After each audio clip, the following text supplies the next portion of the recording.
নিজেকে পুলিশ কর্মী পরিচয় দিয়ে এক যুবতীকে বিয়ে করেছিল রতুয়ার এক যুবক। যুবতীর বাড়ি হরিশ্চন্দ্রপুর এলাকায়, পাত্র রতুয়া থানা এলাকার বাসিন্দা। বছর দেড়েক আগে দুইজনের সামাজিক মতে বিয়ে হয় রেজিস্ট্রি বিয়ে। শ্বশুর বাড়িতে পা দিয়ে নববধূ জানতে পারেন স্বামী কোনো পুলিশ কর্মী নন, তিনি চাকরির চেষ্টা করছেন। চাকরি পাকা করতে তিনি নতুন বিবাহিত স্ত্রীকে পর পুরুষের শয্যাসঙ্গী হতে বলেন। স্ত্রী তাতে রাজি না হওয়ায় শুরু হয় অত্যাচার, এমনকি 4বার স্ত্রীকে খুনের চেষ্টাও করে স্বামী সহ শ্বশুর বাড়ির সদস্যরা। শেষ পর্যন্ত স্বামীর হাত থেকে কোন রকমে মুক্তি পান ওই যুবতী, চলে আসেন বাপের বাড়ি। 3 মাস ধরে সেখানে আছেন তিনি। এ নিয়ে তিনি রতুয়া থানার বধূ নির্যাতনের অভিযোগ জানালেও স্বামীর নির্দেশে কথা সেখানে উল্লেখ করেনি। তারই সুযোগ নিয়ে আদালত থেকে জামিন নিয়েছে অভিযুক্তরা। বছর দেড়েক আগে বিয়ে হয়েছিল নির্যাতিতা যুবতী। তার অভিযোগ, আমি বাড়ির একমাত্র মেয়ে, তাই বিয়েতে পাত্রকে যথাসাধ্য পণ দিয়েছিল বাবা মা। বিয়ে করে স্বামীর ঘরে গিয়ে জানতে পারি ও সরকারি চাকরি করে না, পুলিশের চাকরি করার মিথ্যে কথা বলে আমাকে বিয়ে করেছে। ও আমাকে অন্য মানুষজনের সঙ্গে বিছানায় রাত কাটাতে বলে, আমি রাজি হয়নি। তারপরে শুরু হয় অত্যাচার। মোট 4বার আমাকে মেরে ফেলার চেষ্টা করেছিল ওরা, কিন্তু সফল হয়নি। শেষ পর্যন্ত কোন রকমে ওদের হাত থেকে পালিয়ে বাপের বাড়িতে আসে। নির্যাতিতার মা বলছেন, এই ঘটনায় মেয়ে রতুয়া থানায় অভিযোগ দায়ের করেছে, কিন্তু পুলিশ এখনো কোনো পদক্ষেপ নেয়নি। ওরা বুক ফুলিয়ে এলাকায় ঘুরে বেড়াচ্ছে, অভিযোগ তুলে নেওয়ার জন্য আমাকে শাসাচ্ছে। আমার কোর্টেও অভিযোগ দায়ের করেছি, কিন্তু মেয়ের বিচারের কথা বলতে গেলে সবাই বলছে ভোট শেষ না হলে কোনো কিছুই হবে না, ভোটের পর আমার মেয়ে ন্যায্য বিচার পাবে।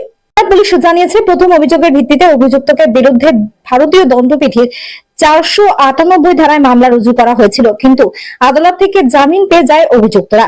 ওই বধূ যদি ফের নির্দিষ্ট তথ্য প্রমাণ সহ তার সঙ্গে অত্যাচারের বিস্তারিত বিবরণ দিয়ে অভিযোগ দায়ের করেন, তবে অভিযুক্তদের বিরুদ্ধে ফের নতুন বিয়ে হয়েছে 19 তারিখ 11 মাস 2022-এ। বিয়ে হওয়ার পরে মানে কি আমাদের সামাজিক হিসাবে বিয়ে হয়েছে বালুপুর রাস মন্দির। তারপরে আমাকে এখান থেকে নিয়ে গেল, বিয়ের রাত থেকেই আমাকে মারধর করতে লাগলো। মারধর করার পরে মানে কি আমাকে অন্য ছেলের হাতে তুলে দিয়েছে, কি তুমি ওর কাছে থাকবা তো আমাকে চাকরিতে আগাতে পারবো আমি। এই জন্য আমি চাইলাম না কি ওইগুলো কাজে আমি যাব। আমাকে খুবই মারধর করতে লাগলো। মারধর করার পরে আমি মা বাবাকে জানাতেও চেয়েছি, মা বাবাকে জানাতে দিল না। বছর 9 মাস হয়ে লাগছে। আমাকে বিয়ে করেছিল মানে কি আমাকে ওয়েস্ট বেঙ্গল পুলিশ এটা বলে বিয়ে করেছিল। তো ওয়েস্ট বেঙ্গল পুলিশ তো এখন নাই, বলছে কি আমি তোর জন্য পেলাম না, তুমি ওইগুলো কাজে গেলা না তো আমি পেলাম না।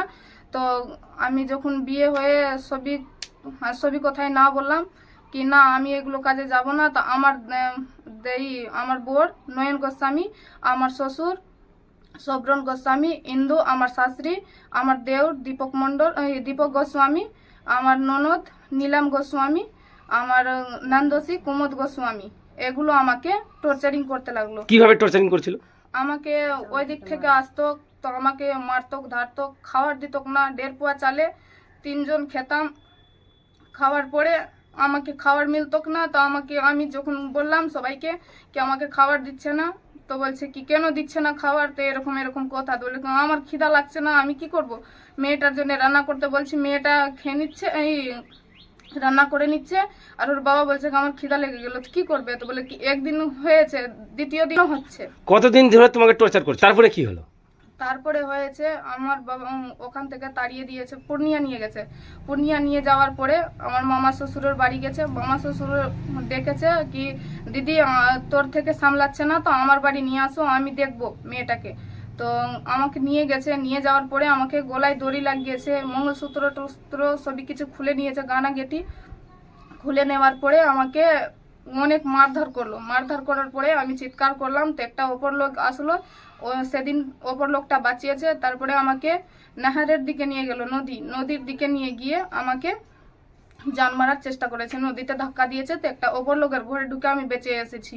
আমার বাবাকে জানালো অপর লোকটা জানিয়ে ফোন করে বলল কি আপনার মেয়েকে আপনি নিয়ে যান।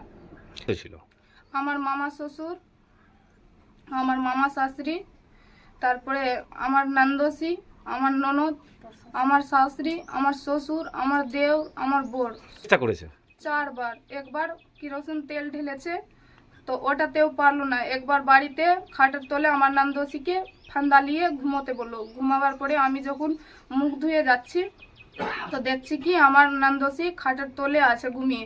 তো ঘুমিয়ে আছে।